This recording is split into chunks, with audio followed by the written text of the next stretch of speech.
IEPs are super important.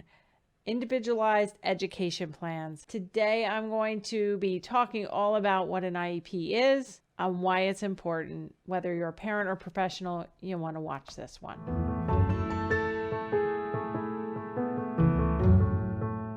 Hi, I'm Dr. Mary Barbera, Autism Mom, board certified behavior analyst and best-selling author. Each week I provide you with some of my ideas about turning autism around. So if you haven't subscribed to my YouTube channel, you can do that now. Lucas is my son with autism. He's 23 years old, and when he was 3, that's when he got his first IEP, Individualized Education Plan.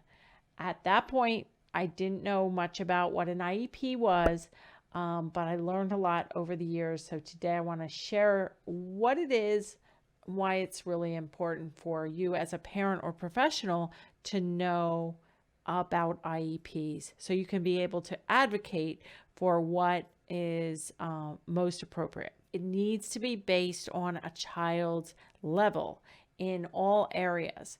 It's basically an IEP is considered a contract between you and the educational entity. And in the United States, this is the term used. It comes under federal regulations to provide a free, appropriate public education. So if you are in a public education setting from ages 3 through 21 for kids with autism and other disabilities, the public agency will have to provide an IEP. Now, when I say they provide it, you as a parent are definitely a part of that IEP team and need to be a part of the IEP team. So don't just let them present the IEP. You need to be an integral part of developing the IEP. The IEP has a couple of parts, but 2 big parts are, well, actually 3 big parts. There is the present educational levels, and that is the assessment where your child is at. Because if they don't have single words, and in the IEP goals are for them to learn prepositions and then to be using 3-word phrases and those sorts of things, there's a disconnect. So we have present ed levels, not just in terms of language, but also self-care and behavior issues and all kinds of academics, where they're at with reading, math, writing, where they're at with play and socialization. So the present ed levels are a big part of the IEP. Then we have the goals that are based on the present ed levels or based on those assessments. We have the goal section as the second important part of the IEP. And then the third part of the IEP is the placement.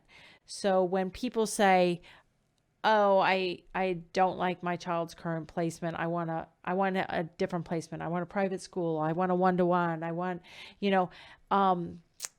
that's the placement. So if you just go in and say, I want Johnny to be moved to an expensive private school and be bused there an hour away, you actually need to go back to the assessment, go back to the goals, and then that will lead to the placement. So a lot of people, both parents and professionals, are confused and they just look at the placement. But there are other important parts of the IEP that you cannot be excluding. Also, for kids that are under 3 years old in the United States, there's the IFSP, which is the Individualized Family Support Plan. And for adults like Lucas, we have a different kind of plan, not an IEP, but an ISP, Individualized Support Plan. But overall, if you receive governmental funding for education or for support, you will have some kind of plan with an assessment, goals, and some kind of placement or services that are going to be given. And like I said, this is like a contract. So you want to make sure that what's in the IEP is individualized. It meets the needs of the child. And when you look at an IEP in terms of those chunks, you'll be able to tell if the IEP is appropriate and if the plan is working. It must be based on the child's assessment, and it also must include family priorities. And the child should be making progress. Now, the IEP is usually set for a year. So every year you would come up with new goals and talk about placement and things like that.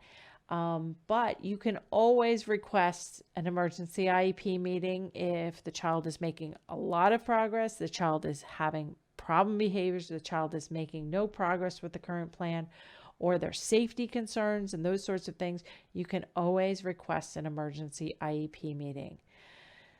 Another important thing I want to say in terms of IEPs and general programming is step back, look at the forest, not the trees. Really think about where you're going, and to program very systematically so that you're not programming too high for a child at this level.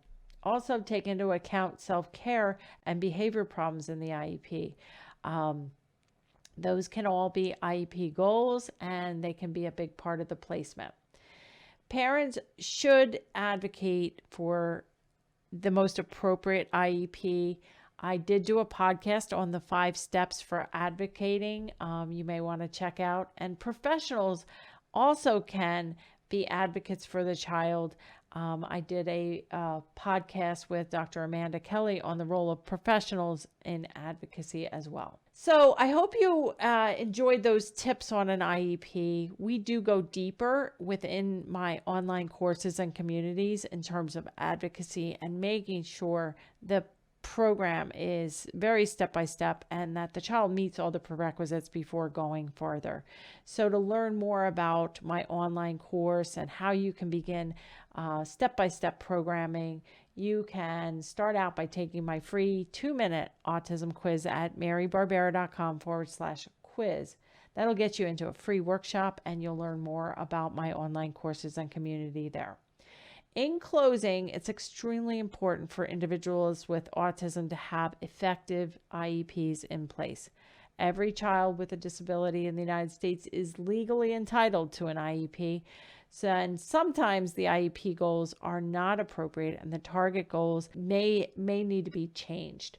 Also, like I said, the placement may need to be changed, but it all has to work together. So don't just try to change the placement without looking at the present ed levels and the goals. Don't forget, go to my quiz, and if you like this video blog, share it with others, give me a thumbs up, leave me a comment, and I'll see you right here next week.